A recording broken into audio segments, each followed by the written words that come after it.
Assalamualaikum warahmatullahi wabarakatuh.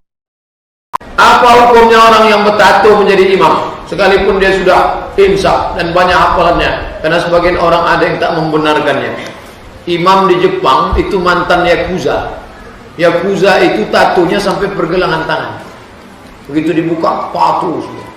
Ini aja yang tak bertato. Leher, tato semua. Dan itu jadi imam.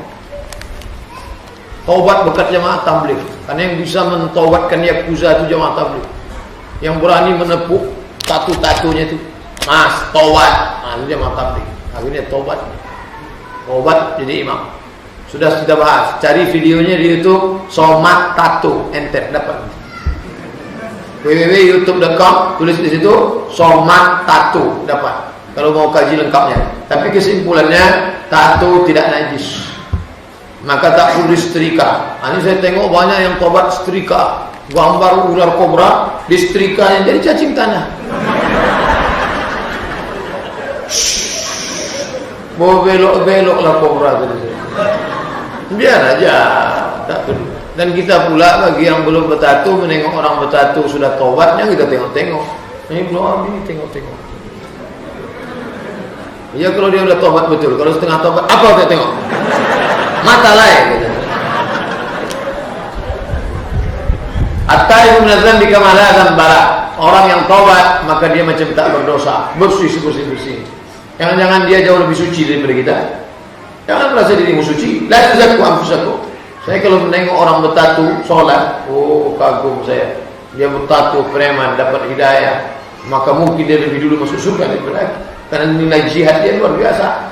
Ustaz jihadnya tak ada.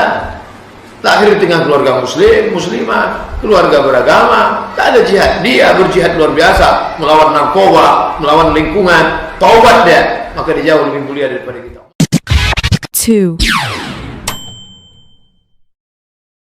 Apa hukum membuat gambar di badan tato? Apakah ini haram? Jelas ini haram. Ya, Rasulullah SAW mengatakan, la'anallahu al-washimah wal mustawshimah. Dilaknat oleh Rasulullah SAW wanita yang bertato dan wanita yang menatokannya. Ya, karena biasanya dengan laik supaya apa? Alisnya nyentet.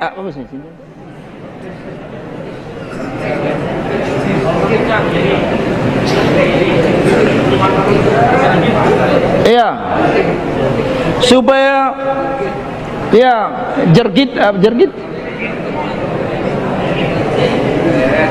Iya, bahasa Indonesianya supaya kelihatan genit.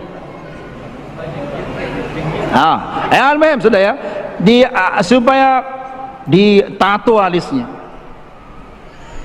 Ini haram. Rasulullah mengatakan la'anallahu atau la'ana Rasulullah sallallahu alaihi wasallam al-washimah wal mustawshimah. Dilaknat oleh Rasulullah sallallahu alaihi wasallam orang yang wanita yang bertato dan yang menatokannya.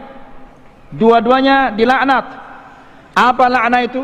Al-la'n dalam bahasa Arab at-tard wal ib'ad 'an rahmatillah, diusir dan dijauhkan dari rahmat Allah. Orang yang bertato dan orang yang menatokannya. Lalu bagaimana kalau dia sudah bertato? Taubat kepada Allah. Apakah harus dihilangkan tatonya? Jangan dihilangkan. Karena menghilangkan tatonya ini lebih parah daripada membuat tato. Lebih sakit daripada membuat tato, menghilangkan tato. Dan menghilangkan tato ini merusak tubuh. Tubuhnya rusak, kulitnya rusak. Ya. Kalau mau menghilangkannya dengan cara yang mahal caranya. Ya. Sakit juga, tapi mungkin tidak terlalu membekas di tubuhnya. Jadi tato ini adalah haram. Wallahu ta'ala alam. Kalau bapaknya sudah pakai tato, besok ibunya akan ikut-ikutan pakai tato. Dan sekarang na'udzubillah, tato ini sudah menjadi tren. Gadis-gadis sekarang Masya Allah tanpa malunya mentatokan kiri kanannya. Awalnya dari apa? Dari serangga ini. Itu berawal dari serangga. Meniru karena banyak di TV film India. Sinetron India ini ditiru sampai anak-anak kita yang kecil beli bikin gambar-gambar serangga di tangannya. pakai serangga. Berkembang akhirnya menjadi tato. A'udzubillah. Ya, siapa kira-kira mau sama gadis yang penuh tubuhnya dengan tato? Ya, tangannya tato, tulisan macam-macam. Ya, di sini ada obeng, di sini garpu, di sini sendok, macam-macam tatonya. La ilaha illallah. Siapa yang melamarnya ini? Ya, mungkin kalau bisa disembunyikan pada malam pertama dilihat banyak tatonya, ini mungkin dicerai dia. Wanita apa ini? Ya, semua isi kebun binatang ada di tubuhnya. La ilaha illallah. Kemudian tulisan-tulisannya kotor sekali. Ya, apakah dia tahu atau tidak tahu artinya dalam bahasa Inggris? La ilaha illallah. Pernah di pom bensin saya temukan perempuan ada kata-kata sangat kotor di tatonya. Saya turun dari motor, saya tanya, tahu kamu arti ini? Tahu. Enggak malu kamu ini? Diam dia, langsung dia jalan. Dia tahu artinya sangat kotor di tatonya. La ilaha illallah. Na'udzubillah. Ini ikhwani fiddin azakumullah. Ya, jadi fitnah ini luar biasa. Ini sekarang, lalu besok entah bagaimana lagi. 3, menato, ya, juga masuk di sini laki-laki sama tidak boleh menato, ya, baik menato tubuhnya, bagian tubuh, ya, atau bagian wajah, semua sama, ya, tidak dibolehkan untuk menato. Sekarang juga ada pindah dikembangkan ke kepala, ditato bagian kepala, semuanya tidak boleh, ya, atau bagian wajah, semuanya dilarang dalam agama Islam. Dan juga sama dengan yang meminta untuk dibuatkan tato, dalam sebuah hadis yang sahih riwayat Imam Ahmad, kata Nabi SAW, ada 70.000 dari umatku yang masuk surga tanpa hisab. Tidak ada dihisab lagi pada hari kiamat, tidak ditimbang amalnya, langsung masuk surga. Lalu seorang sahabat Nabi berkata, Uqasha bin Muhsin radhiyallahu anhu, ya Rasulullah, doakan saya termasuk di antara 70.000 itu. Lalu kata Nabi SAW, engkau termasuk dalam 70.000 itu. Ya, kemudian ada sahabat Nabi lain yang berdiri mengatakan, ya Rasulullah, saya juga, doain saya juga supaya saya termasuk 70.000 itu. Lalu kata Nabi SAW, sabakakal Uqash, kau telah didahului oleh Uqasha. Lalu beliau sebutkan ciri-ciri 70.000 itu. Yang pertama, mereka yang tidak bertato. Kemudian mereka yang tidak bertatayur, menggantung nasibnya dengan benda, dan mereka hanya bertawakal kepada Tuhan mereka. Mereka hanya bertawakal atau menggantungkan nasibnya pada Allah Subhanahu wa taala. Saksi bahasan kita adalah masalah menato, ya. Tinggal pertanyaan, bagaimana kalau orang sudah terlanjur mentato tubuhnya, maka dia bertaubat kepada Allah Subhanahu wa taala, dan ulama sepakat mengatakan dianjurkan untuk dia menghilangkan tato tersebut. 4, Ustaz, saya mau tanya, saya punya anak sudah dewasa, dia sholat kentang Pak Ustaz, tapi itu badannya bertato Pak Ustaz, itu sholatnya sah apa tak Pak Ustaz? Nah, iya, itu aja Ibu. Ya Alhamdulillah.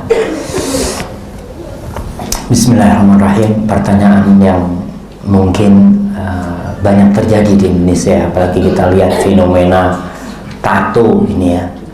Anaknya Ibu sholatnya kencang sekarang, dulu? Ya kalau mamanya bilang sholat, dia sholat gitu. Alhamdulillah. Dia suka, kalau ada masalah sedikit, dia kayak mau bunuh diri kayak gitu loh. Tapi saya suka mendekatin ke dia, ya nurut lah Ustaz. Alhamdulillah. Ini berkaitan dengan hukum tato. Hukum tato, kata Rasul SAW, la'anallahu al-washimata wal mustawshimah. Allah Jalla Jalaluh, atau la'ana Rasulullah SAW melaknat perempuan-perempuan yang mentato atau minta ditato.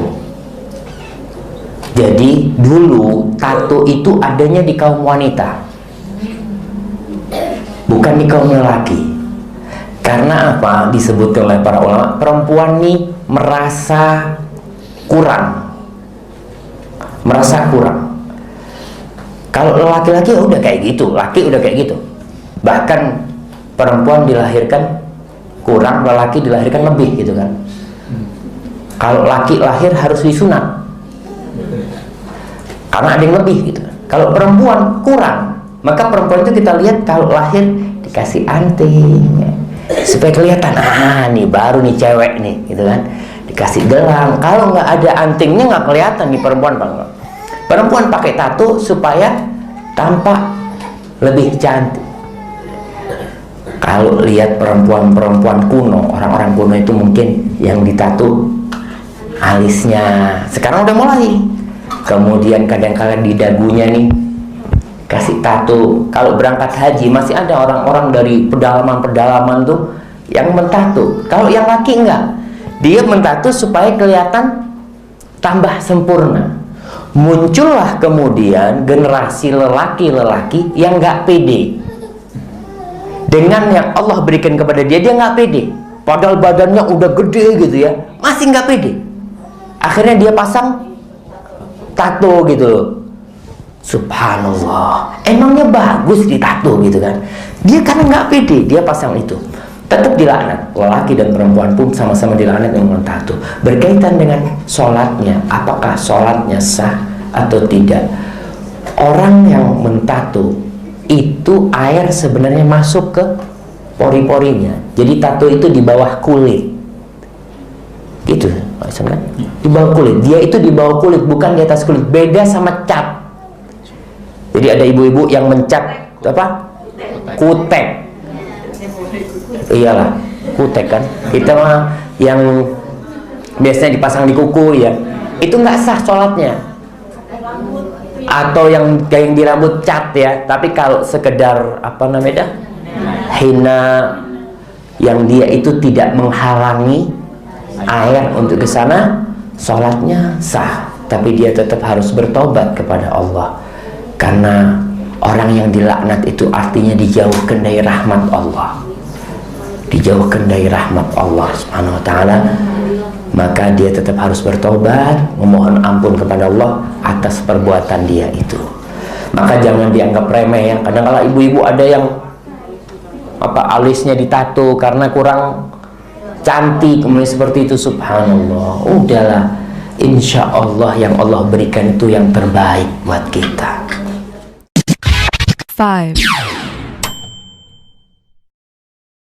Soal tato gelut, ayo tatoan gak oleh wudhu, gitu toh? Gak sah wudhumu. Seneng arek-arek kok gak sholat, aku gak iso wudhu ya. Disangganya terus sedih, seneng wong gara-gara tatoan gak bisa wudhu. Akhirnya dia gak pernah sholat kan. Sing salah sing bid'ahno atau sing karena mau gak sholat akhirnya. Jadi kalau Anda ingin tidak sholat, mulai besok tatoan. Padahal wudhu itu kan bukan urusan kebersihan jasad, tapi kebersihan hidupmu, rohanimu, perilakumu, akhlakmu. Makanya secara simbolik meripatmu dibasuh, karena kamu harus waspada, kamu sering melihat hal-hal yang tidak baik. Begitu juga telingamu, mulutmu, hidungmu, dan seterusnya. Kakimu, tanganmu dibasuh karena dia sering melakukan, dibersihkan dari perilaku-perilaku biasa. Kalau yang kentut pantatmu tidak diusap. Masa ana wudu ngene rek. Ngene wudu. Enggak ada. Padahal yang kentut siapa? Jadi yang kotor mana? Pantatnya tuh. Nah, jadi ternyata wudu itu bukan urusan kotornya badan. Wong buktinya yang dicuci mukanya. Kalau Anda tidak paham soal ini, lama-lama badanmu bertengkar sendiri. Badanmu, wajahmu begitu diwudhi, mau. Aku gak melok ngentut.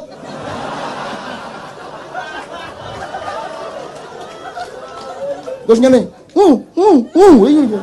Ku, saya lihat itu saya ngentut duduk aku